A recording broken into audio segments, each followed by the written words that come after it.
تازہ ترین ویڈیوز کے لیے چینل کو سبسکرائب کر کے بیل آئیکن اور آل نوٹیفیکیشن پر کلک کریں تاکہ آپ کو ملے ہر اپڈیٹ سب سے پہلے۔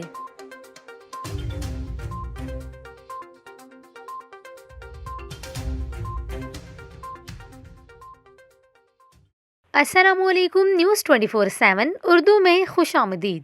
ناظرین، ابھی آپ کو بتائیں کہ کراچی میں سائبیرین ہواؤں نے موسم ایک بار پھر سرد کر دیا ہے۔ کراچی میں کم سے کم درجہ حرارت 6 ڈگری سینٹی گریڈ ریکارڈ کیا گیا۔ محکمہ موسمیات نے ہواؤں کی رفتار میں کمی کا امکان ظاہر کیا ہے، لیکن سردی ابھی کم نہیں ہوگی۔ دوسری جانب لاہور سمیت پنجاب کے میدانی علاقے سردی اور دھند کی لپیٹ میں ہیں، جبکہ آزاد کشمیر اور گلگت بلتستان کے پہاڑوں پر برف باری اور مظفر آباد سمیت کئی علاقوں میں ہلکی بارش سے سردی بڑھ گئی ہے۔ قومی شاہراہ پر چیچا وطنی، میاں چنو، خانیوال، ملتان، بستی ملوک، بہاولپور اور لودھرا میں بھی دھند چھائی ہوئی ہے اور ان علاقوں میں حد نگاہ 20 میٹر ہے۔